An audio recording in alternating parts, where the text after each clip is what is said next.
So you gotta turn mine on too. Everything's going? We ready to start talking and Yeah, you can. welcoming everybody? Hello, everybody. Hello. Good morning. Yes. Somewhere in the world. Somewhere in the world. Now with this live streaming, we have to make sure everything is working. All Yeah. cameras. All cameras are working now? Okay. Hello, everybody. Welcome to our spring virtual concert. It's so great to be doing it again. Yes, we've been doing a lot of these, but we have not been exactly doing them live. We haven't done it live since the very first one, right? Who's counting? We've done a lot. But we've also been editing and make sure everything's clean. But today, we are very live. I love the title. What is that? Springtime, Flowers, and Birds. That's right. Seeing that we're in our last month of spring, we decided to do a spring concert that deals with songs about spring and songs about birds and songs about flowers. Mm-hmm. So we're going to start with, it Great. might as well be spring. Right. Okay. It's a great composition by who? Rogers and Hammerstein, right? Rogers and Hammerstein, that's right. Hammerstein. Can we pause for a second with one of the videos that is like this, but wants to? Oh, okay. Yeah. So we're gonna One pause. second. We're gonna pause the Facebook for a second. All right. Yeah. Should I just take it out? Yeah, you're going to put it back in. I'm gonna. I'll just finish that one. Yeah. I can see it there. I don't know why. It taped the right way, but it shows different. Give us a second, guys. Yeah, 1 second. I'm just gonna, This is what we just a little technical difficulties. yeah. This is why we don't do it live all the time. That's right, man. We usually record these things and all That's these right. kind of, Edits and we call them glitches. we get rid of them. Well, let's make a glitch blues. Right now, come on, Cecilia.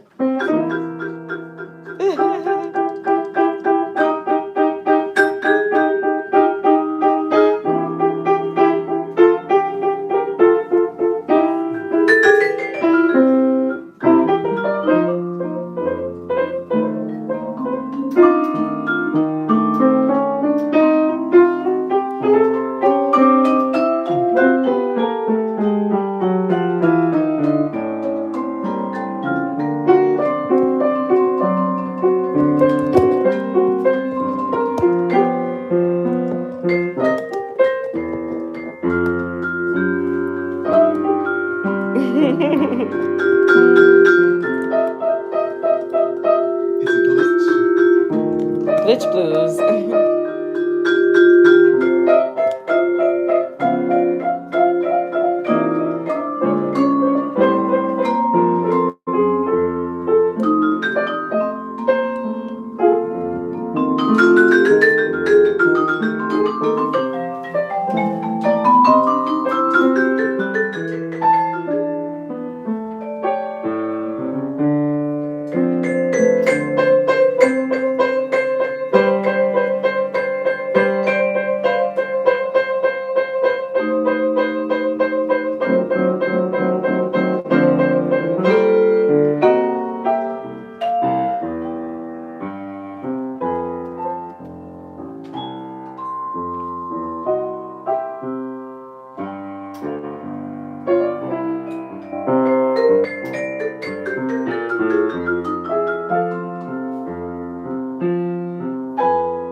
That's the glitch blues. Right. Everything looks great, sounds great. So when are we? We ready to rock and roll? Ready?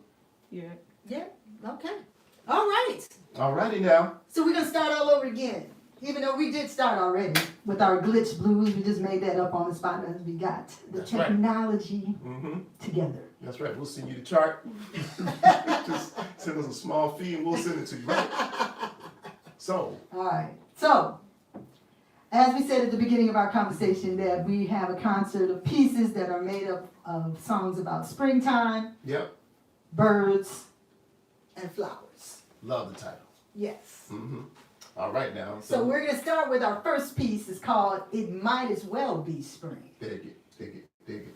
by Oscar Hammerstein and Richard Rogers. Mr. Richard Rogers. Yes. Actually, this piece might be considered as part of the Great American Songbook. Oh, yes. Okay. For sure. Mm-hmm. It was originally written for a film called State Fair. Mm-hmm. But prior to the film, it was actually a novel, a book that was written by Phil Strong in 1932. Wow. I just found that out today. Okay. Because we just had the film adaptations, which happened in 1933. Mm-hmm.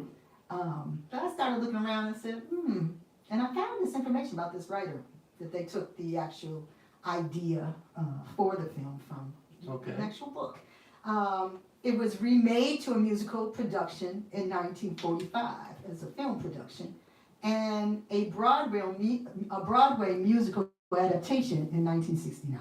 Check that out. So there's been lots of renditions, but this is probably one of the country's most noted musicals, State Fair. Okay.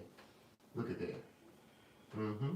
And I see it was a song by a lady named Margie in the film. I've never seen it. Oh, you've never seen it? I've never seen State Oh, okay. Fair. All right. Mm-hmm. Yeah, no, Margie was the teenager in the film, and she was in the Frake family. Her last name was Frake. Now, where they came up with that last name? So like Drake with an F. Exactly. Different time period, but they weren't rappers. No. Somehow, I don't think so. Anyway, so she was a teenage daughter. Keep telling the story now. Oh man, yes, yeah. And so what? The lyricist Rogers and Hammerstein mentioned to Richard Rogers that although state fairs were held in the summer, Margie, who was flushed by the stirrings of womanhood, she sings "It Might As Well Be Spring" in this film. That's right. Yes. Even though state fairs were held in the summer and the fall, but never the spring. Oh man, details. No details. All right, so a very early version of this composition exists with an alternate melody. But they changed it up to have it be more syncopated. Oh yeah. Yeah, so, which is kind of unusual because most melodies that were written by there are smooth and connected, but this one, they kind of compared it as syncopated melodies that jump from interval to interval as the notes themselves were like puppets on a string. Oh man, I can see that. Yeah, this is such a beautiful song. Yeah. Mm-hmm. Yeah. Mm-hmm. So we'd like to play it for you now. Yes. All right.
All righty. Alright, might as well be spring. That's right. Well, might as well be spring, but today it was feeling kind of summery. It was hot. It's hot here in New York anyway. That's right.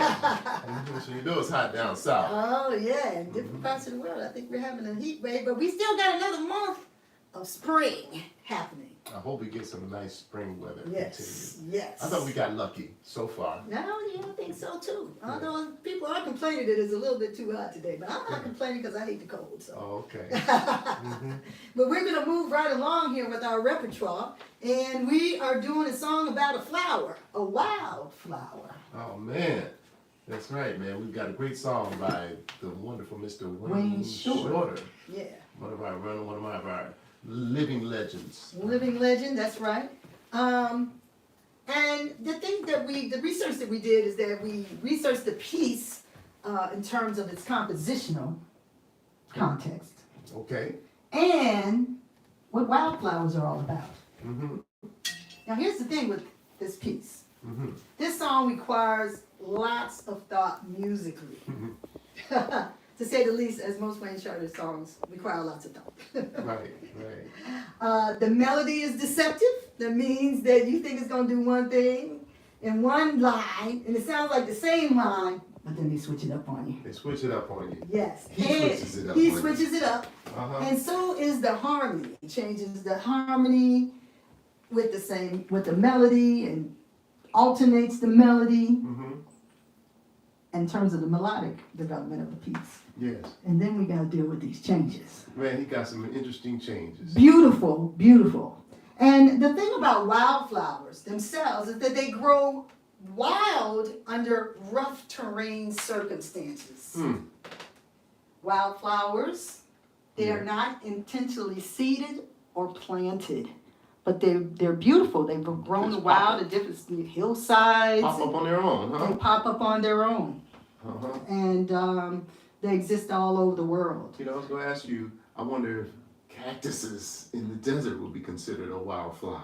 I think they're just considered cactus. That's it. Oh, well, I'll try. But they do grow without, I don't think people plant them. I think Nobody it's went out seeds. there and planted them. No, I don't think so. Mhm. So this is Wayne Shorter's Wildflower. Alrighty. Some 6/4 action. 6/4. 1, 2, 3, 4, 5, 6.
Wildflower. That one keeps you on your toes. Oh my goodness, yes. Yes, but we're gonna change it up just a little bit. We're gonna go back in time a little bit in terms of the harmonic development of this piece, because Wildflower is pretty progressive, as you would say. Yeah, pretty progressive. Very, very. 60s progressive, you know. 60s progressive, for sure. Where this piece is called Ornithology. Ah, man, what's that mean? Ornithology is the study of birds. And this piece is by Charlie Parker. Late great Charlie Parker. Late great Charlie Parker, written or composed for his first recording in 1946. On the Dial record label. That's right. Oh man, it was inducted into the Grammy Hall of Fame in, well, they take a while to do it. Yeah, really, but okay. 1989. I was here living in New York then. Yeah, 1989, even though the piece was written in 1946, but they started adding pieces that had most note to it, and a lot of people play this piece, and it has an interesting history because Charlie Parker, his nickname was Bird. Bird. Everything associated with bird. It's bird. That's right. Birdland. Birdland. You know, he had some bird songs too. I think other bird songs, right? Yeah, A Bird's Nest. It was a blues. Bird's Nest was a blues. Right? And some other interesting pieces. But this particular composition, the chord progression is based on the piece How High the Moon. He just changed the melody up to reflect the bebop melodic line that he is known for. Yeah. So it's a very interesting style bebop is. Yeah. And difficult. Yeah, and a lot of times they took advantage of the fact that the chord changes of some of these songs were very great and very classic, and so you can utilize that sound and put your own melody on it. That's right. And then it's also a great way to get that publishing.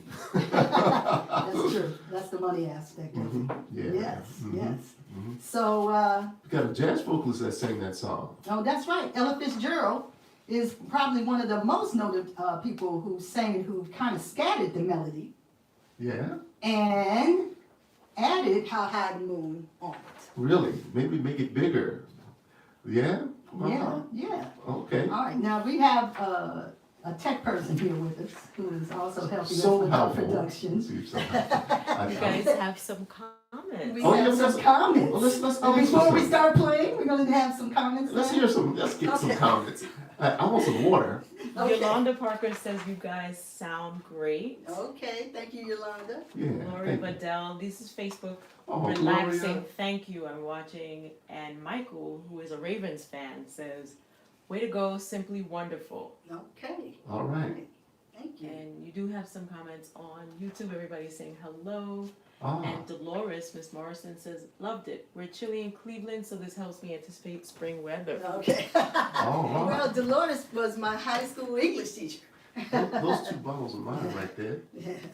So it's great to see Miss Morrison make comments. She's always been a very big supporter of my work and my family, because we grew up in Cleveland. Oh man, you A lot got of the brothers. Cleveland I have scene. a brother and 3 sisters. So, hello, Miss Morrison. Oh man, that's wonderful. And Gloria, she's from the church in the Bronx, Okay. Fourth Presbyterian Church. Okay. And yes. So we're gonna start playing this song since we got the comments happening. Yeah. Mm-hmm. And this is Ornithology. Yeah? It is not a blues. It's not a blues. All right. Mm-hmm. You good? All right. That's good.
All right, very good. All We right. made it yeah. on time. That's right, man. Started together, ended together. Get How it about together. that? Yes, That's the ma'am. name of the game. That is, honey. That is. All right, so we are moving right along Mhm. to another song about spring. It's called Spring is Here. 1938 tune, popular song composed by Richard Rodgers. Wasn't he? Man, he's just all over the place, right? He's all over the place, especially during this time period. Oh, yeah. He made a lot of money writing songs, writing lyrics. He was a lyricist. Right? Uh-huh, okay. Mhm, Yeah, mhm. man. And this is actually from a musical called I Married an Angel. Yes. All right. So with I Married an Angel was produced in 1938. The first time they produced it, the song had a longer title. It's called Spring is Here in Person. I'm glad they dropped that person part. Yeah. Well, you know, they were feeling their way around in terms of what was going on back then. Yeah. And this was, we found some interesting opinions about this piece in terms of people's understanding how Rodgers and Hart worked together. There was a producer by the name of Josh Logan, who was a longtime associate of Rodgers and Hart, who gave the opinion that the most touching of Hart's lyrics are those about unrequited love. Oh, that means it just didn't work out, something like that, right? No, that's not that. No, it means that one part of the couple was not returning, or not feeling the same way. That's a little different. Oh, okay. It's different. Unrequited. Unrequited. Yeah, requited. Okay, quieted. Yes. I thought it was quitted. I don't know. No, that's totally different. Unrequited. It's a really big word that has deep meaning. So if you ask young people what unrequited means, they may not know. They'll just might say, "She don't like me. I don't like her," and that's basically what it's about, right? Oh. All right. But the thing is about this particular piece, Hart, the lyricist, had a romantic interest of the leading lady named Vivian Segal, who turned down more than one marriage proposal for him. Oh, wow. So Logan, the person who was giving his opinion, the producer, said that he believed that Hart's lyric for Spring is Here evoked the composer's disappointment over Segal's failure to reciprocate his interest. So it's a sad song. It's a sad song in terms of the tonality and how it's set up. And we're not singing, but we like to give the feelings that are implied with this piece. Yeah. Because we are talking about spring, and sometimes spring can be disappointing. And so sometimes spring people find love. The birds are flying around, the bees are doing their thing. So we have to have both angles there. We have to have, sometimes doesn't work out kind of songs too. Yeah. So this is what this piece is about. So keep that in mind when you hear our melody interpretation and how the harmonies hook up. It's a very beautiful song. I see you got the noted recordings, a lot of wonderful singers, and you got Miles Davis in there and John Coltrane. That's right. And I'm gonna, while I'm playing, I'm gonna have Tony Bennett's sound in my head. Are you gonna have Tony Bennett? Wow. Yeah, because he can really pull those heartstrings. Okay. Not that he's singing it to me, no. Okay. Well, whatever. Close your boat. Now they have Ahmed Jamal also did a famous rendition of this. Okay. The Four Freshmen. Nina Simone. Oh man. Julie London.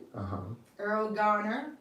And one of my favorite improvisations in terms of the interpretation of this song is Bill Evans has a very wonderful solo that people are known to, or people who study improvisation. He's got some incredible ideas. This would be the quintessential style tune for Bill Evans. Absolutely. Yeah. Oh, yeah, absolutely. It's almost like he wrote it. Yeah, a little bit. That's little right. bit. So if you're not familiar, you can get it online. You can find it on YouTube and find him playing it. Yeah. His famous solo. All right, so this is Spring is Here. Spring is here.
love can be a hurtful thing. Well, I'm glad we got a more happy spring song coming up. Yes, we have another song about spring. It's Mhm. called Up Jump Spring. So that name is alone, makes it uplifting, Well, right? this is the other side of spring because, spring can be thunderstorms. Especially when it's written by Freddie Hubbard. Well, that's true. But this piece has a light quality about it. A light quality, you A feel? light quality. Mhm. Oh, yeah, definitely. Mm-hmm. This is from a recording that Freddie made in 1966, but released in May of 1967, from his first recording on Atlantic Records. And the record, talk about record's title is called Backlash. What a friendly title. People really liked the last one. Oh, okay. Yeah. All right, All okay. right, They thank didn't you. like it, despite the message. That's for all the romantic people All the out romantic people, our last piece. there. Uh-huh, Yes. yes. Instead, give us a more romantic title so we can pick from next time, okay? Yes. But this piece was actually, not only was it on Atlantic Records, it was produced by Arif Mardin. Arif. And if anybody knows Arif Mardin, he was a producer of a lot of great artists of different genres. So I didn't know that when I released this, when we researched it, that he actually produced this record, but he has produced an array of artists, and it was great to find out that he did a straight ahead jazz recording.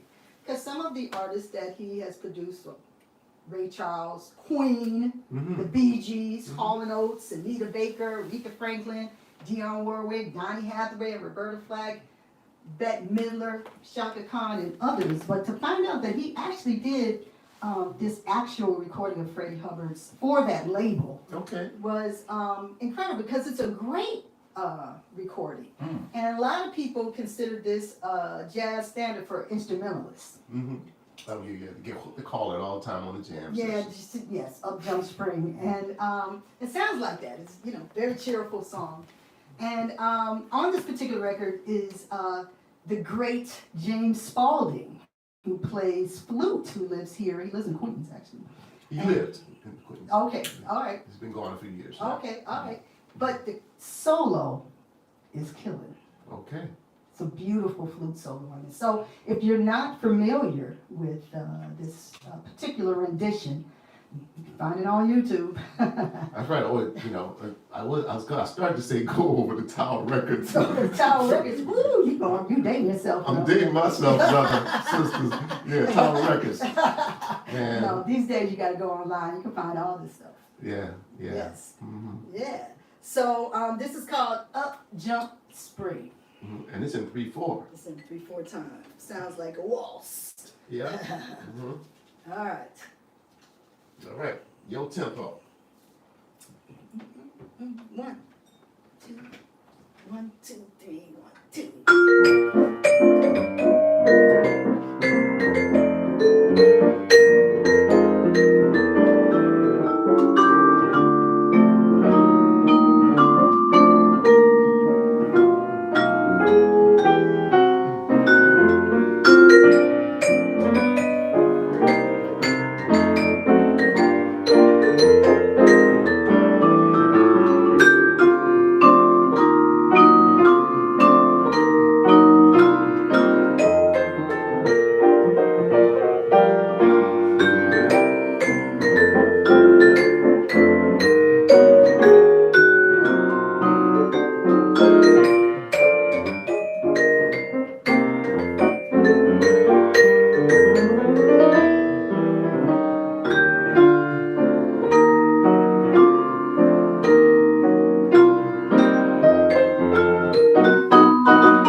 does. It does. Yes, yes, yes. Mm. All right, so how we doing over there, Michelle, in terms of comments?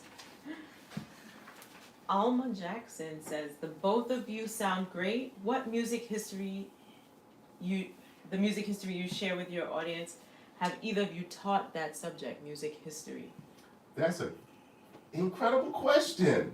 Yeah. Alma Jackson. I'm gonna repeat it. Alma Jackson was my high school, one of my high school chums.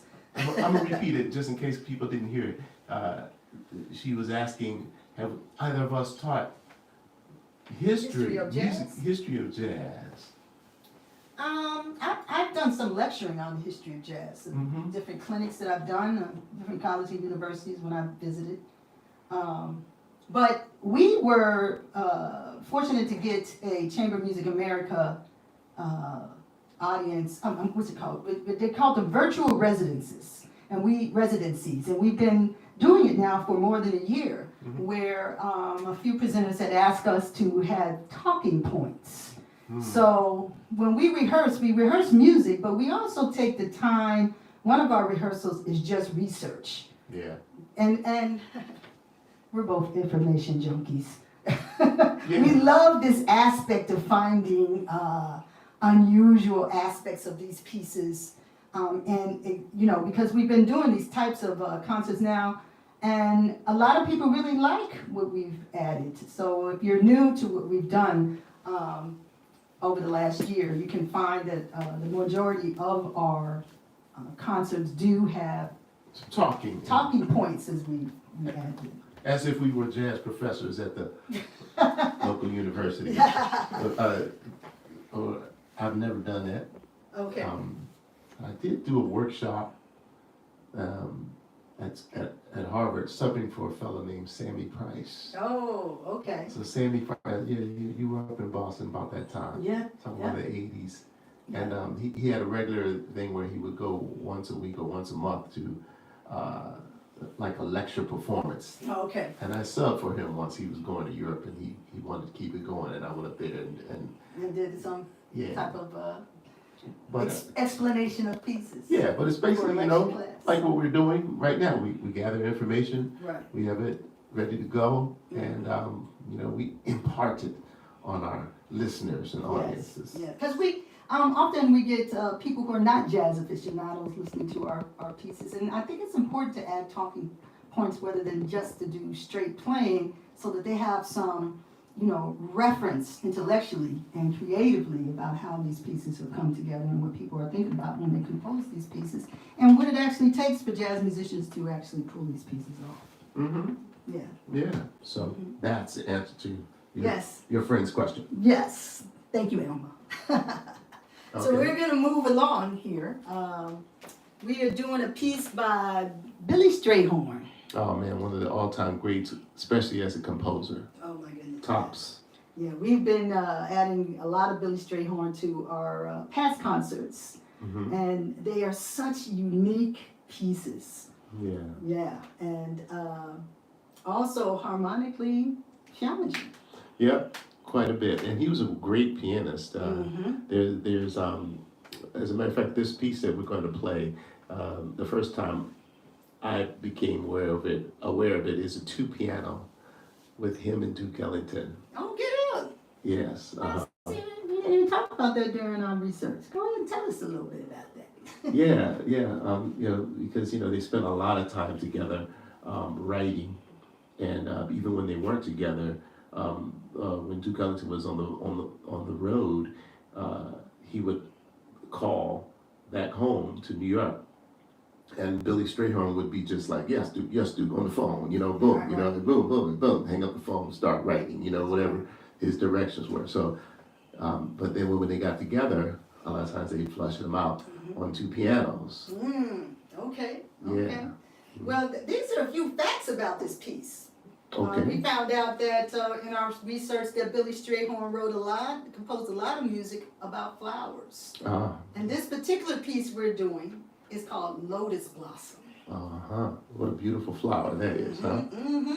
And it was inspired by his walks along the Eno River in North Carolina. These were flowers that grew in his grandmother's garden. Okay. So he wrote songs like some of his titles in terms of flower songs are Passion Flower, which we're familiar with. Okay. Violet Blue, had you heard of that piece? I'm not hip to violet blue, but I am hip to a flower is a lovesome thing. I Yes. used to do that with Mr. Max Roach. Oh, okay, okay. But we're going to do a piece called Lotus Blossom, which was recorded during a memorial concert after Strayhorn passed away. And there was actually two interpretations of Lotus Blossom. One is a big band interpretation, and the second one Is a solo piano. It starts off solo piano. Well, actually, it was actually a recording session, the first recording session after he died, after Billy Strayhorn died. And they'd already recorded, like you said, the big band version. And then what Duke did a lot of times, after everybody was packing up, at the end of the session, he would just go to the piano and he'd sit there, because Duke didn't have to pack up nothing, right? Right. So he sat down at the piano and he almost always played this song, Lotus Blossom. And usually the tapes would be off by then. But this time, tapes were still running, and you can hear the people talking in the background, and then Johnny Hodges goes and gets his horn out and comes in to blow some beautiful obligatos with Duke. Right, it's a beautiful interpretation of this piece. Really something. Mm-hmm. But here's some facts about lotus blossoms, or lotus flowers. Lotus blossoms grow under unusual circumstances. The lotus plants are adapted to grow in floodplains of slow-moving rivers and delta areas. Beautiful flowers that grow under murky conditions are often referred to as water lilies. The water lilies, you know, out there you see like frogs on water lilies, then you see these beautiful flowers growing in, you know, Everglades and you know, water conditions, but the bottom of the water is usually a muddy-like situation. And you know, when people see them, they think, wow, how could such beautiful flowers just grow under these circumstances? The lotus flower has historical, cultural, and spiritual significance as well.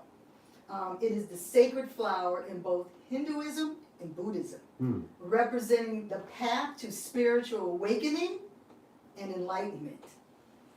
In Christianity, the lotus flower is often associated with the Apostle Thomas and is coming to India. There's a whole history about Thomas. You hear that Apostle Fourth Thomas. Presbyterian Church? That'll be the sermon, next sermon. Okay. About Thomas going to India and spreading the word of Christianity there.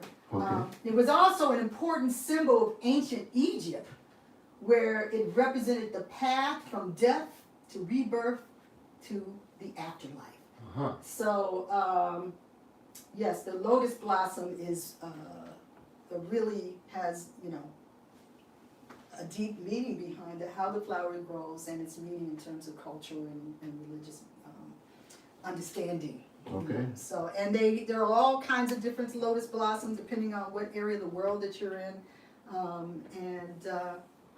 Like wildflowers, they grow without seeds or not, no, you know, they just grow in beautiful places. So this is Billy Strayhorn's Lotus Blossom.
Lotus Blossom.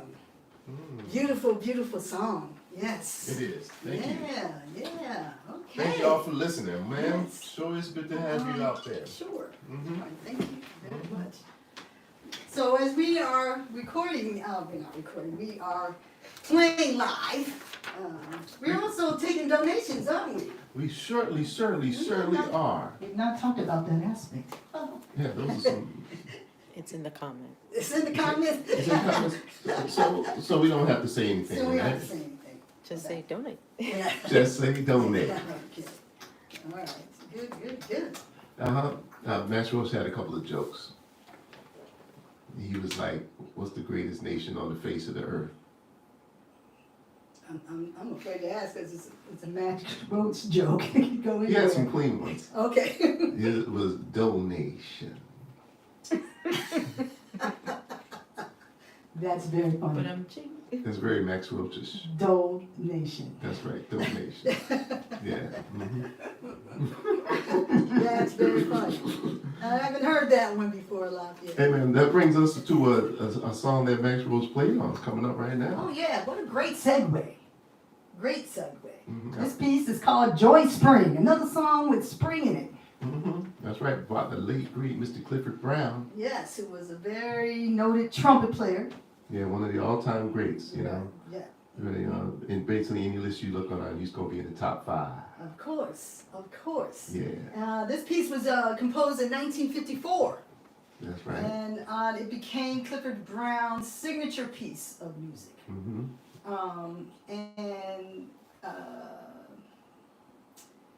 It also has Aspect of it in terms of his Clifford Brown's wife.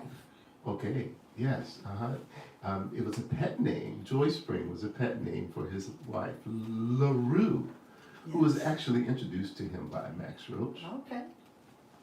And they had a son by the same name as Clifford. I guess that would be Clifford Jr. And, you know, I was so fortunate to have so much time, spent with Max. As a matter of fact, we were neighbors. I was his piano player, and I only lived 107th in Central Park West, and he lived like 100th. Okay. So Half a mile. okay, Almost. yeah. I walked down. There's a bunch of musicians that Lived in that area? lived in that area, lived like in the same building or the same complex kind of thing. Okay. The wonderful lady from Detroit that plays violin, Regina. Regina Carter lived there. Okay. And so in the same building, Elvin Jones lived there. Great drummer. So I run into him or see his drums there sometimes. And in the past, Art Blakey had lived there. Wow. Yeah, it was Okay. quite a building, Wow. Exciting. Yeah. So I was at Max's place one day in 1996. I remember it. And that's when they discovered, well, they didn't discover it. Max always knew because this guy, Soupy Sales, who had a TV show that was broadcast out of Detroit, would always, when he saw Max, he said, I gotta dig out that tape of Clifford Brown. Now, and I'm not sure if anybody is old enough to remember who Soupy Sales was. He was a comedian. Yeah, I know his name is more famous than whatever I heard him talk, but I know his name is, it was just so popular at one time. I mean, before we were born. Well, yes, way before we were born. But he was a comedian initially. I didn't even know he had his own show. I just know he would be on shows like What's My Line? Okay, yeah. And he was always like one of those crackpot type of comedians that, did silly things. Yeah, he was Yeah. really silly, but he was a great jazz fan, and thank Okay. God, because this is he only had the only recorded performance of Clifford Brown.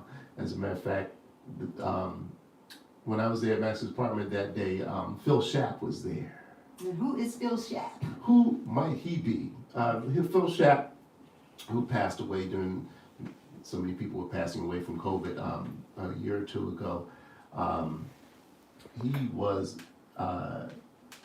like pretty much New York City's at least Jazz aficionado. jazz aficionado, radio person. That's right. Like once he met you, if you were a jazz musician, his common question was, and to prove how good his memory was to ask you your birthday.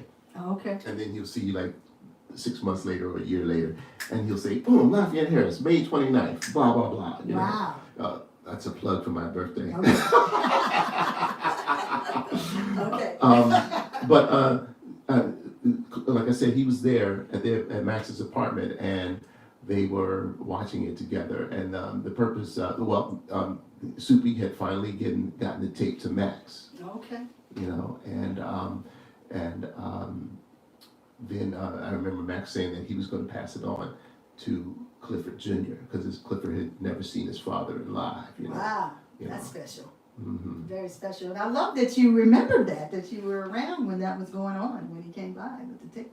Yeah, man. Yeah, Mhm. that's like, because you're not going to find that in a history book, right? Not That fact that you were like actually at the house when this like yet. archival tape was delivered to the great Max Roach. Yeah, man. Mhm. As a matter of fact, at the credits going off, I think it's maybe a recording, maybe with I don't know. I don't know if it was Clifford Brown on the recording. As the titles are rolling, it might have been a Charlie Parker tune, and Max was like, "Is that me on drums?"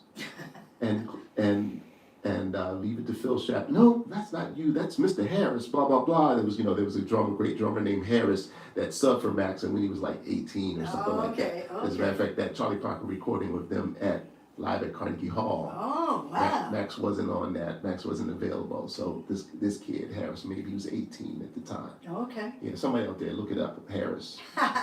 Boom. Put it in the comments.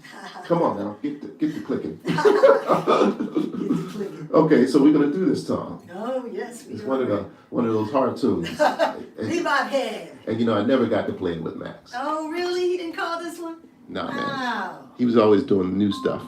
Okay. All right. Who's You got up? Who's starting? All right, here we go. Ready? You got it.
Whoa. Okay. Wow, fun song to play. That's Fun. right. That's right. It's just, It's up there, right? it's up there. Got a few notes. Okay, so we're gonna move along, and we're going to move on to a song about probably one of the most beautiful flowers that there are. And actually, this deals with wine and flowers. Wine and flowers. Yeah. Wine and flowers. It's called The Days of Wine and Roses. Yeah. I love that combination, right? Yeah. I mean, and roses are such beautiful flowers. My mother grew roses in our backyard, and she fried them, and just beautiful. We had hybrid red roses, pink roses, all Okay. kinds of roses that she took care of. So I was glad that we were able to add this to our repertoire, even though the spring was when the time they were starting to get buds on them, on terms of the flowers would really come out in the summertime, Uh-huh. you know. But this particular piece is composed by The wonderful Mr. Henry Mancini and Mr. Johnny Mercer. That's right. Mm-hmm. And this was a title track from a film by the same name. Mm-hmm. And it fits the romantic storyline. Mm-hmm. The storyline is a romantic relationship that falls apart because of alcoholism. So much, too much wine, not enough roses. Okay, I guess, yeah. And there's another aspect that we found out a couple of really interesting facts about this piece in terms of how they came up with the lyrics of it. Uh-huh. So this is, for those of you who are into literature, particularly English literature, there was a poet by the name of Ernest Dawson. Is that Dawson or Dawson? It's Dawson. It's Because Dawson. I looked it up today, I said, did I misspell that? Uh-huh. But it's definitely D-O-W, not D-A-W. Okay, and he had a great poem that where this lyric actually came from. The poem is not even in English, even though he was English, but he was educated in France, and so he wrote things in French, and one of them was entitled "Vitae Summa Brevis."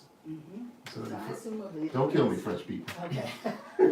Absolutely butchering the I'm pronunciation. butchering their French, They don't like it when you mess up their language, Okay. The brief span of life. That's is- what it means. That's a literal translation. And he wrote another poem that had a famous line in it, didn't he?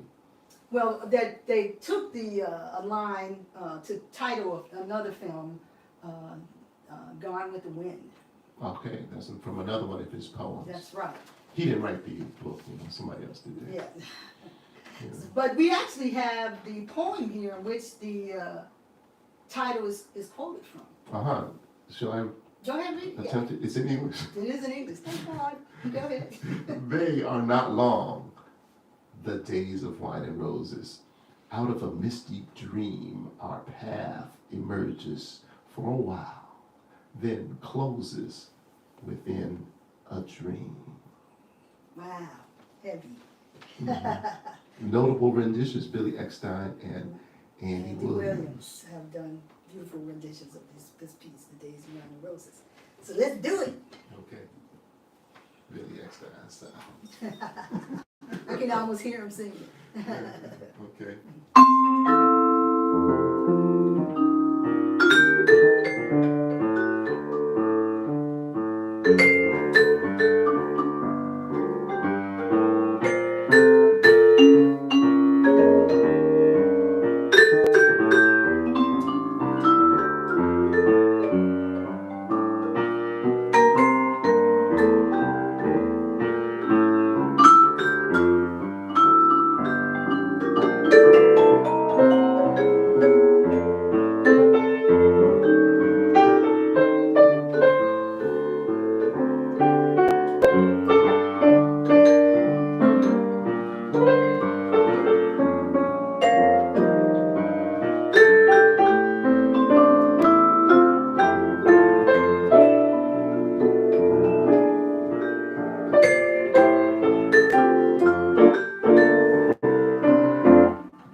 Yeah. Okay. You have some comments for us, Michelle? Yes. Okay.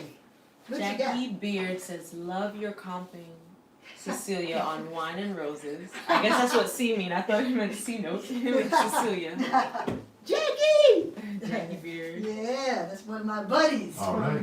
He's a professor, just retired from Berklee College of Music. And a great saxophonist and just a regular, just a great educator of jazz and one of my very good friends. Is that lady or man, Jackie? Jackie Beard is a man. Okay. Yeah, yes. Mm-hmm. And anything else you got for us, Yeah. Michelle? A few people love the comments about Soupy sales. Oh, yeah? Really? They Interesting. It brought back memories. brought back memories for some people. I see that they Max and Soupy, they passed around the same time. Did they really? Max passed in 2007 and Soupy passed in 2009. Wow. Okay. Yeah. Wow. Well, I thought that was, that was a great, interesting comment that you had on that piece. Just think, man, it took him 30 years to get a tape out the box somewhere. Yeah. I can't really fault him because I've been in New York for over 30 years, and there's things that I have that not necessarily that same kind of situation. Yeah, but no, really. Well, yeah, really, because we were just talking about tapes, and you just found some cassette tapes that you didn't know you I had. played in the band when I was 15, so 16 years old when I was playing as a professional musician in Baltimore with these guys, Life Unlimited Band. We did a recording in the studio, Yeah. and everybody had their tapes.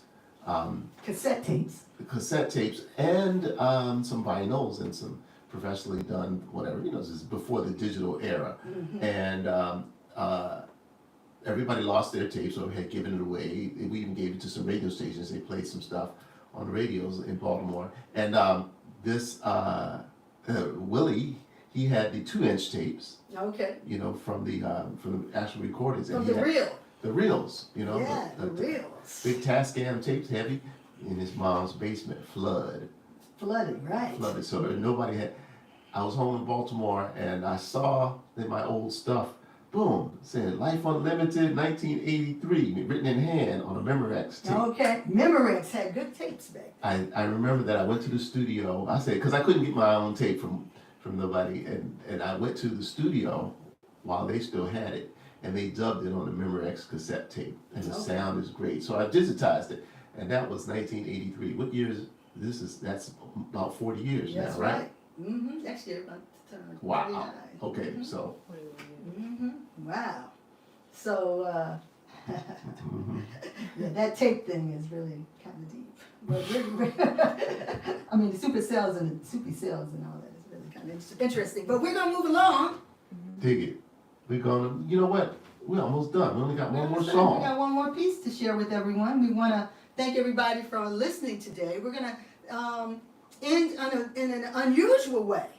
We're gonna do a song about birds. Of course.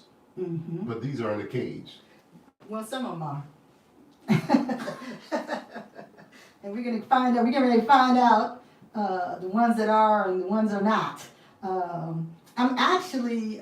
This piece is called "Caged Bird," and it's actually a composition by Abby Lincoln. Max Roach's common law wife for a while. That's right. That's absolutely. And we found out a lot of interesting things. Actually, Lafayette filled us in on a lot of interesting things because Caged Bird is also affiliated with, people might know the book I Know Why the Caged Bird Sings, which is the biography of Maya Angelou. Her first one. Her first one, that covered the first 16 years of her life. And the interesting thing about it is that she not only covered that in terms of her biography, she also wrote a piece of poetry called Caged Bird. Okay. And the interesting thing is that Abby Lincoln and Maya Angelou were good friends. Right. And so once Maya had finished what was going to be her book, she did not have a title. Okay. And Abby Lincoln said, I know why the caged bird sings should be the title. Boom, that was it. Now, later on, Maya was living in Los Angeles or somewhere in California later on. And Max and Abby were living on Central Park West in Manhattan. Okay. And Max told me the story that Maya came out to visit for like a weekend. Oh man, a weekend turned into a week, which turned into a month. And before you know it, a year had gone by. Okay, she's still there. And thank you. She was still there. And so Max says to Abby, why don't you and Maya go out and look for an apartment for Maya? And that's what they did. And that's how Maya ended up moving to New York. So, Okay, all right. Well, here's the interesting thing that I found out about this piece. Tell us. The Abby Lincoln version is that I thought maybe she had taken taken Maya's words and adapted it to her music composition. But she did not. Abby actually created another set of lyrics for her original composition called Caged Bird. And so we thought that it would be interesting to actually share with you Maya Angelou's version of Caged Bird. Okay.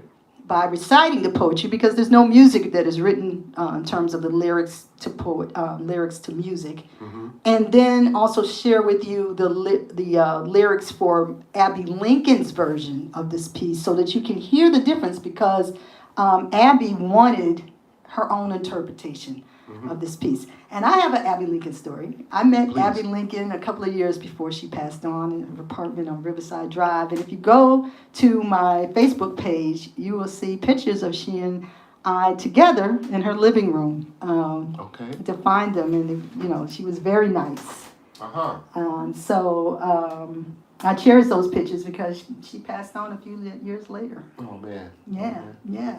So we're going to do Caged Bird by Maya Angelou first. I'm going to recite the poetry as Lafayette plays a beautiful spiritual. Should we tell them what it is? No. Okay, we're going to find out who knows I think what it is. I think the church folks will know. They're going to know. Yes, they're going to know.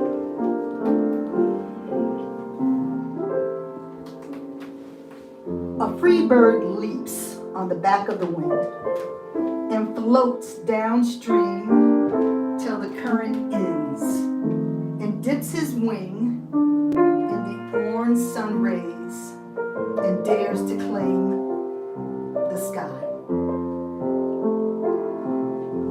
But a bird that stalks down his narrow cage can seldom see through his bars of rage. His wings are clipped and his feet are tied, so he opens his throat to sing.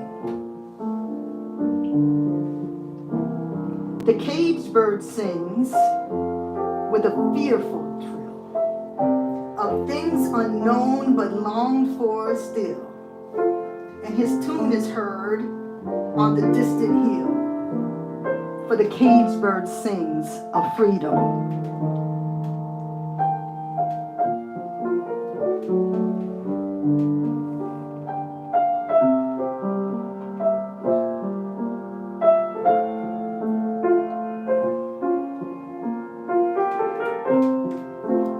Bird thinks of another breeze, and the trade winds soft through the sighing trees, and fat worms waiting on a dawn bright lawn, and he names the sky his own. But a caged bird stands on the grave of dreams, his shadow shouts on a nightmare scream.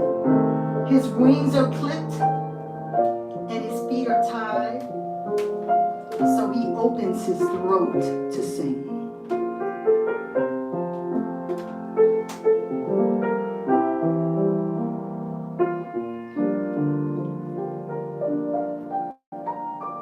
The caged bird sings with a fearful trill of things unknown but longed for still.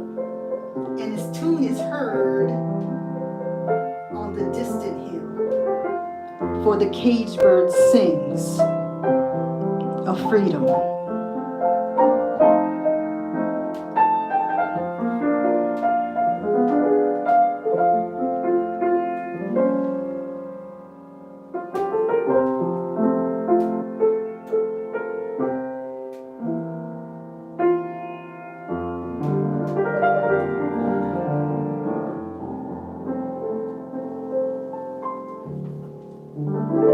All right, we're going to move on to the Abby Lincoln poetry. And I'm also curious to see who knew that piece that we did behind Maya Angelou's piece, Caged Bird. These are the lyrics for the piece that I'm going to play after I recite the words, because we don't sing. So these are the words for Abby Lincoln's version of Caged Bird.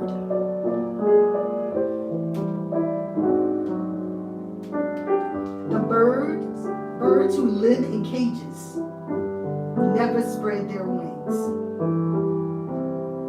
They sit with ruffled feathers upon their tiny swings and speculate the bird seat and while away the day.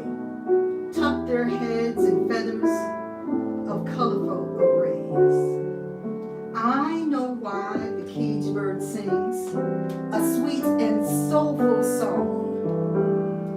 I know why the caged bird sings when everything seems wrong. I know why the caged bird sings and flaps his tethered wings.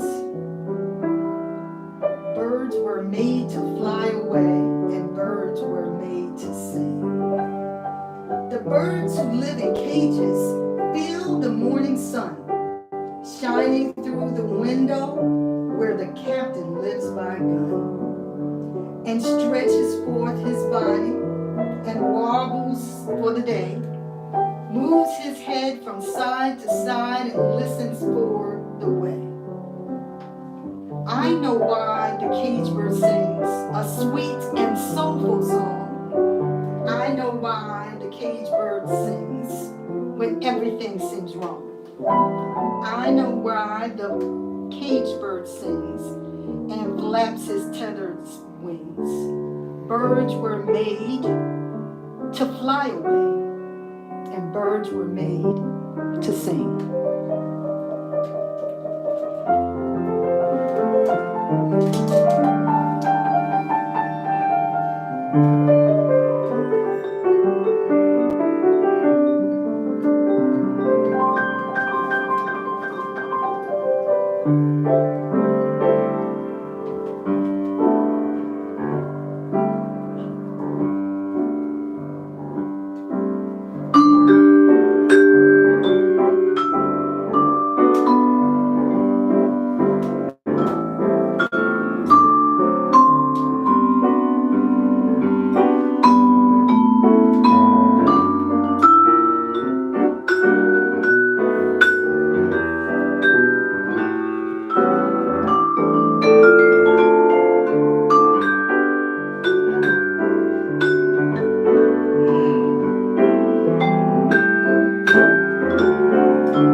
All right. Well, we would like to thank everyone for listening in today for our spring celebration. Yes, thank you so much, Thank you everybody. very much. And Yes. we'd like to thank our tech and photographer and everything else that she does for us. Production, all that stuff. Yes, everything Michelle, Cameron. Michelle, thank you so much. And Thank you, thank you, Michelle. Cecilia. Yes, thank you. And we hope everyone enjoyed it. And I'm wondering, Michelle, if anybody knew the name of the song that we were playing under Maya Angelou's piece? Do you know? I didn't see any You didn't comments, see any comments yet. in it? Okay, all right. Well, we're going to end right here. Please check out our websites and also our Facebook sites, because we do have some exciting things coming up. I am doing a recording dedicated to the late Mary Lou Williams. I'm doing a small ensemble works, which Lafayette and an ensemble is playing with me, and so we'll be releasing that in the fall, late fall. And we're also doing another, we call live virtual concert at the Powerhouse Station in September, which is part of Berkeley NYC, where we'll have a live audience come and check us out, and we'll be doing some of my compositions and arrangements, so hopefully we'll see some of you there. Looking forward to it. Yes, thank you very much, Lafayette. As usual, it's always a pleasure to play with you. Oh, always my pleasure, always my pleasure. Before we sign off, we just want to remind people again that we've got our giving and information there, and so, you know, please, whatever contributions you can, help defray all the costs of putting all this together. Yes, thank you very much. For those of you who have donated already, some of you all donated about a month ago. Yeah. Yeah, so we really appreciate that. Thank you. All right, and yeah, look for a replay of this as soon as we, you know, get it all together and edit it. Yes. You know? Yeah, some of you who know people who did not get to see it, it will be put back up online for people to enjoy. Okay, All right. yes, all right. Thank you. Thanks, everybody. Take care.